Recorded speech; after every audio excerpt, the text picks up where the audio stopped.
The relentless Israeli strikes since Monday have brought Lebanon's deadliest days since the end of the civil war in the Middle Eastern country in 1990. According to Lebanon's health ministry, almost 600 people have been killed, including 50 children, and close to 2,000 have been wounded. That's approximately half the number of Lebanese killed during the 34-day war between Israel and Hezbollah in 2006. It's not yet clear how many of the casualties were Hezbollah militants. The intense bombings have also meant that tens of thousands are fleeing their homes in southern Lebanon. The number of people displaced in the country over the last 24 hours from areas affected by Israeli strikes has crossed 16,500. Schools in both Lebanon and northern Israel have been closed. Several airlines, including British Airways, Lufthansa, and Qatar Airways, have cancelled their flights in and out of the region.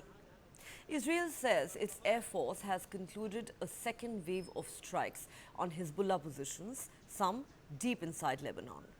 The Israeli Defense Forces say among the targets struck were buildings in which weapons were stored, command centers, and additional terrorist infrastructure sites. They say they struck 1,600 Hezbollah assets, including cruise missiles, rockets, and explosive warheads, and that the munitions were stored in civilian homes. The IDF has also stated that Hezbollah has launched about 100 projectiles, including rockets, towards Israel. Residents began to flee their homes in large numbers after receiving text messages from Israel and calls from unknown numbers urging them to evacuate. A Lebanese radio station said it was hacked and its broadcast interrupted by an Israeli evacuation warning. Hezbollah and Israel have been in conflict for decades, but the two have ramped up cross-border attacks since the war in Gaza began following the Palestinian militant group Hamas's deadly 7th October attack on Israel. Hezbollah is part of an Iran-led alliance spanning Yemen, Syria, Gaza and Iraq that has attacked Israel and its allies since the war with Hamas began last year. Israel's latest escalation in attacks is part of its new war objective to return displaced residents evacuated due to Hezbollah attacks on their homes near the northern border. Israeli Prime Minister Benjamin Netanyahu has told the people of Lebanon that his country is not at war with them, but with Hezbollah. Iran has warned Israel of dangerous consequences following the airstrikes on Lebanon, with Iran's president saying Israel's extensive strikes on Lebanon are a human and humanitarian crisis that risks tipping the region into wider conflict. He has said the danger does exist, that the fire of events that are taking place in Lebanon will expand to the entire region. In fact, in an interview, Iran's new president, Masoud Pezeshkian, has said Israel must not be allowed to turn Lebanon into Gaza. When asked whether Iran will counsel Hezbollah to restrain itself in its response to Israeli strikes, Pezeshkian said Hezbollah is facing a country armed to the teeth and which has access to weapon systems that are far superior to anything else. We must not allow for Lebanon to become another Gaza at the hands of Israel. Hezbollah cannot do that alone.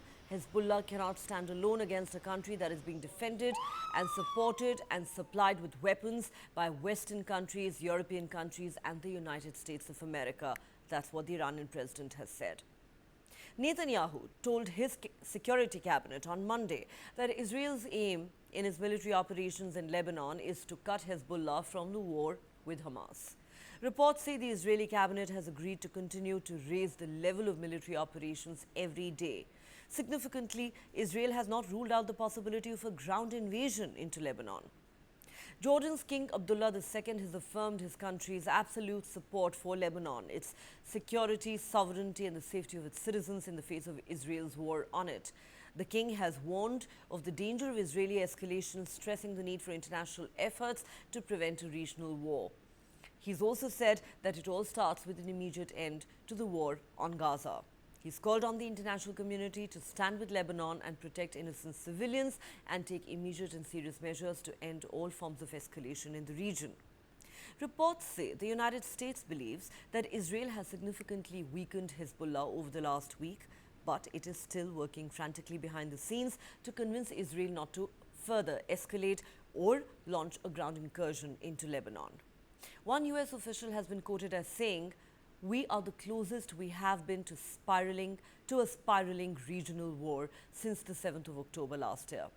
Hezbollah began launching drone and rocket attacks against Israel a day after the latter launched its war against Hamas in Gaza. That sparked months of hostilities across the border, and the conflict escalated last week when Israel carried out attacks that detonated Hezbollah pagers and walkie-talkies. The Pentagon has announced that the US is deploying more troops to the Middle East out of an abundance of caution as tensions continue to rise in the region. The US already has thousands of troops in the region and has positioned assets in the eastern Mediterranean and Red Sea. UN Secretary General Antonio Guterres has urged Israel and Hezbollah to stop fighting immediately as world leaders prepare to meet for the UN General Assembly. Qatar and Egypt have also condemned the wave of Israeli airstrikes on Lebanon. Jordan has expressed solidarity with Lebanon, as we said, and called for the UN to take action. France has requested an emergency meeting of the UN Security Council to address the issue. So what happens next? Some analysts say a full-scale ground war between a tired and divided Israeli military and an inexperienced, and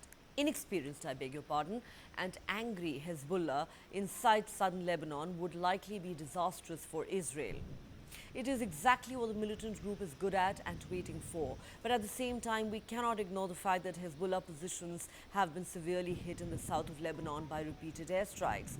And there has been significant damage to command control, morale and equipment, all without a single Israeli boot on the ground.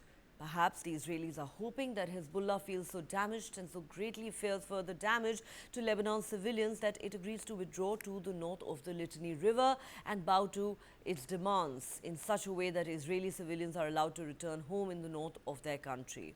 Also, it's clear from last week's pager and walkie-talkie attacks that Israel has thoroughly penetrated Hezbollah's communications. Having said that, even after suffering a major blow, Hezbollah remains a more formidable enemy to Israel than Hamas is in Gaza, with a pre-war arsenal estimated at 150,000 rockets and missiles, a stockpile built and improved with the help of Iran. The US and its allies, who are currently gathered at the UN General Assembly in New York, are scrambling to come up with concrete ideas to de-escalate the situation that threatens to destabilize the region. Hezbollah is far more powerful by multiple factors than Hamas. Far better armed, far better trained. They fought for years in Syria for President Assad, so they have plenty of experience. Israel has decided that it wants to change the balance of power on the northern border, and it may be calculating that it can coerce Hezbollah into not firing into Israeli territory by demonstrating that the price of continuing is extremely high and painful for the people of Lebanon. However, that is a risky gamble, and the spectre of a full-scale war between Israel and Lebanon continues to loom, not to mention the widespread fear of a much larger regional conflagration resulting from the latest escalation.